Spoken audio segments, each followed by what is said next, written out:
Olivia Carter's mornings were chaos. Not just the kind of chaos you shake off with a cup of coffee or a deep breath. No, this was a chaos that clung to her like a second skin, whispering in her ear that life had made a hobby of punishing her. The alarm clock screamed again, sharp and insistent, as if it were angry at her very existence. She slapped it down with trembling fingers. Why is it always like this?" she murmured, her voice breaking, though she tried to sound calm. Outside, the rain hammered against her window, relentless and cold.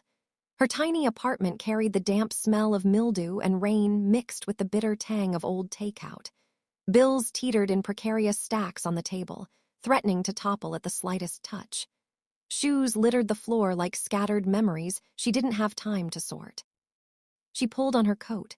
Wet, sticky, cold. It clung to her arms like mocking skin.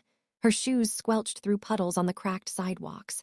The city was gray, neon lights blurring through the sheets of rain, reflections bending in the water like broken mirrors. She ran to catch the bus, her lifeline to work, her fragile salvation. But the bus pulled away in a roar of exhaust, splashing icy water over her legs, leaving her soaked, breathless, and furious. Of course, that was life. That was Olivia Carter's life. By the time she stumbled into the cafe, the little bell above the door jingling weakly, she was a mess of dripping hair, damp clothes, and sheer exhaustion.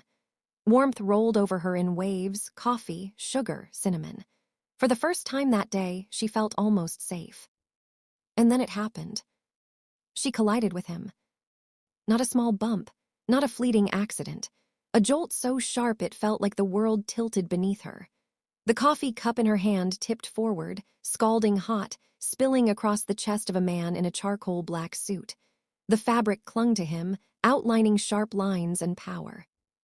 But he didn't flinch. He didn't stumble. He just looked at her. His eyes were storm gray, piercing, cold. The kind of gaze that saw everything, not just the coffee on his suit, not just the panic on her face, but the secrets buried deep inside her, the fears she fought to hide. Her knees weakened under the weight of it. "You owe me," he said at last. His voice was low, controlled, dangerous. A sound that rumbled in her chest and made her skin prickle. She didn't know why, but it felt magnetic. Like gravity itself had shifted, narrowing the entire world until there was only him. And then he walked away, leaving her trembling, heart racing, words stuck in her throat. That night, lying awake on her thin mattress, she couldn't stop hearing him. "You owe me." Over and over, the words echoed, pulling her into something she couldn't name. Fear, curiosity, desire, all of it. But reality was cruel. Her brother was still in a hospital bed, his medical bills stacking faster than she could pay. Rent notices and final warnings piled on her table. She should have been thinking about survival, yet all she could think about was him. 2 days later, reality brought her face to face with the storm again. Night Tower, a fortress of glass and steel rising above the city. Inside, marble floors gleamed beneath golden light. Elevators hummed like veins of power running through the building. The air smelled faintly of cologne, polished wood, and money. And then there he was. Alexander Knight, billionaire, CEO, a man whose name alone commanded fear, respect, and awe. Every inch of him radiated control, presence, danger. Their eyes met across the lobby. "You still owe me," he said. His voice was quiet, but it cut through the noise like a blade. "But not money, 1 week at my side." Her stomach twisted. Her instincts screamed to run, but survival was cruel. Choices weren't hers to make anymore. "1 week," she whispered. And just like that, her life tilted again. Working for Alexander Knight was like standing in the eye of a hurricane. He commanded boardrooms without speaking a word. His silence bent conversations. His presence shifted deals worth millions. Rivals trembled beneath the weight of his gaze. And Olivia stumbled through it all. She laughed when she shouldn't, argued when she shouldn't, teased when she shouldn't, and yet he watched her, not with anger, not with disdain, with something else, something far more dangerous. She saw it in the way his eyes lingered a second too long, in the subtle shift of his posture when she entered a room, in the faint exhale he thought no one heard. He was the storm, and she was the lightning he couldn't control.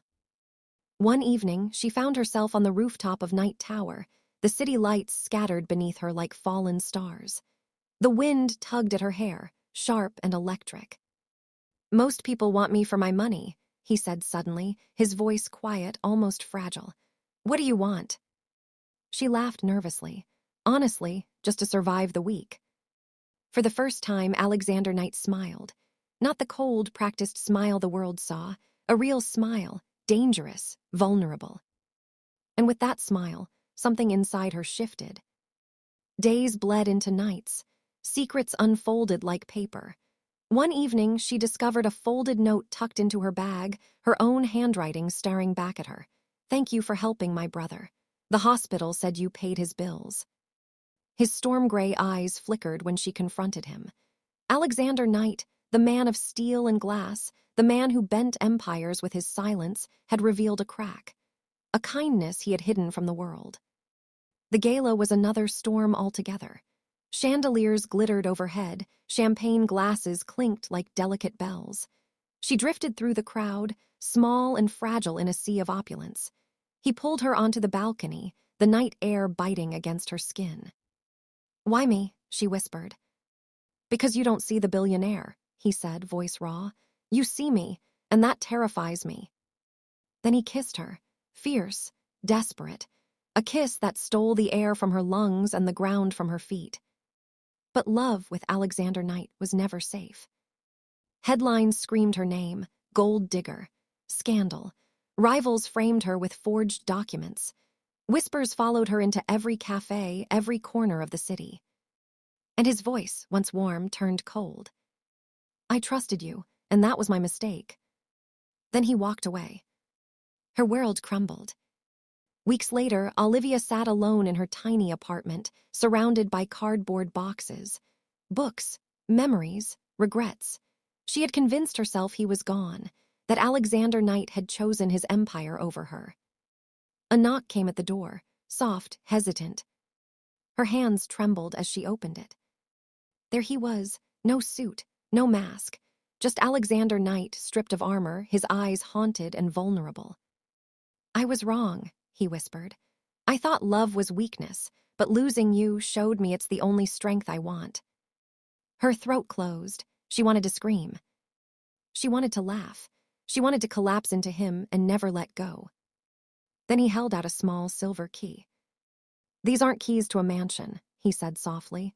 "They're keys to my life. Stay, if you'll have me." Her fingers closed around the metal, trembling. The weight of it wasn't just steel. It was promise. It was risk. It was everything. "You really think I can just walk back into your life?" she asked, trying to hide the tears in her voice. He smirked, the rare, mischievous curve of his lips that had undone her from the beginning. "Try me." She laughed through her tears, and when he kissed her, it wasn't the fierce desperation of before. It was softer, playful, a promise of storm and shelter all at once. Together, they stood at the window, city lights shimmering beneath them, the rain still whispering against the glass. She held the key tighter. Stay or walk away. And in that moment, Olivia Carter knew she would never walk away again. Olivia Carter's life had always been chaos, but Alexander Knight was a different kind of chaos. He wasn't the mess of bills and takeout boxes. He was the kind that stripped her bare, that forced her to face truths she'd never dared whisper to herself. And now she held his key. The key wasn't just to his penthouse. It wasn't just to his world of glass towers and power. It was to him. At first, she didn't believe it. She had grown up in a world where men walked away, where promises broke like glass on the floor. But when Alexander's hand closed over hers, steady and certain, the fear that always clung to her loosened. "Stay," he said. "Stay with me." And she did. The next days blurred into something unfamiliar.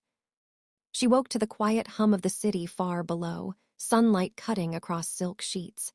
His arm would be around her waist, heavy and protective. For a man who ruled empires, Alexander Knight was surprisingly still when he slept, as though he could only surrender in her presence. At breakfast, she teased him about his perfectly organized fridge, rows of identical water bottles, neatly stacked fruit, not a crumb out of place. "You're impossible," she said, laughing as she balanced on a kitchen stool in his shirt. "I prefer disciplined," he replied, smirking over his coffee. "No," she teased, eyes sparkling. "I prefer impossible." It was small, but it was theirs. Playful, fragile, intoxicating. But storms don't die quietly. At work, whispers followed her through Night Tower. Executives stared, secretaries whispered behind polished nails, investors raised eyebrows. Gold digger, ambitious nobody. She won't last. One evening, she overheard two board members in the hallway. "She'll ruin him," one hissed. "He's distracted. She'll be the end of Knight Industries." Olivia froze.